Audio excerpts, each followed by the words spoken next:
Update kasus korban investigasi bodong dari aplikasi FEC yang menelan korban di Sumatera Selatan sudah mencapai 77 korban dengan kerugian mencapai 1,9 miliar rupiah.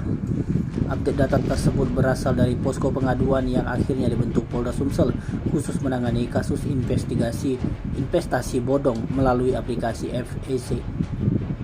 Hal ini disampaikan langsung Ketua Tim Gabungan di Treskrim Sus Polda Sumsel AKBP Bagus Suryo Wibowo yang menyebut sejak beberapa hari lalu telah membuka posko pengaduan. Menurut Bagus, hingga per hari ini di Sumsel sendiri yang menjadi korban berasal dari berbagai macam background, mulai dari ibu rumah tangga, pekerja swasta, pengusaha, bahkan hingga praktisi hukum. Seperti salah satunya dialami oleh Agung Wijaya, salah satu seorang pengacara di Kota Palembang yang juga telah mencalonkan diri dalam kontestasi politik sebagai caleg DPD RI. Agung mendatangi Polda Sumsel untuk juga mengadukan nasib apes menjadi korban scam dari aplikasi yang disinyalir berasal dari Amerika. Dia mengalami kerugian sebesar 70 juta rupiah, di mana dari awal gabung dia top up sebesar 1 juta rupiah hingga tanggal 25 Agustus hingga 4 September 2023 sudah mencapai 70 juta rupiah. Dia mengaku semenjak bergabung hingga akhirnya mengetahui aplikasi investasi yang dirinya ikuti tersebut dinyatakan bodong, dirinya belum sama sekali melakukan penarikan atau yang mereka sebut withdraw.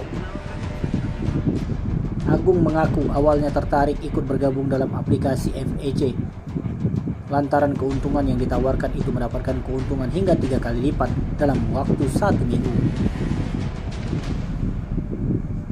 Terkait investa, usaha yang apa diikuti, Agung mengaku tidak mengetahui sama sekali.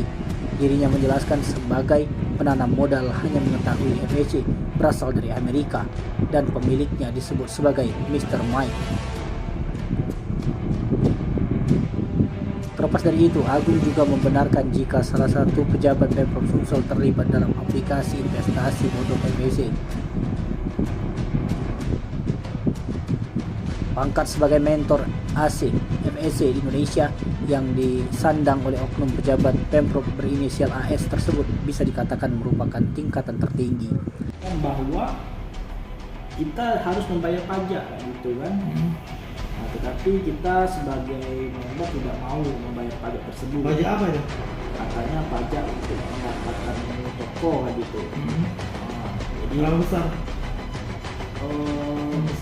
Besarnya itu kemarin 5% nggak salah. Dari keuntungan atau dari modal? Dari setiap kita menarik kayak gitu. Oh. 5%. Jadi kemana ada juga yang teman yang mau menarik kecil dengan bayar pajak yang kecil, karena semakin besar nominal yang kita mau tarik WP-nya itu semakin besar pajak. Yeah. Jadi teman-teman mencoba yang kecil dulu, mau menarik 200.000. Nah, udah dibayar pajak tapi sampai saat ini juga belum ada. Tim Liputan Sumsel TV melaporkan.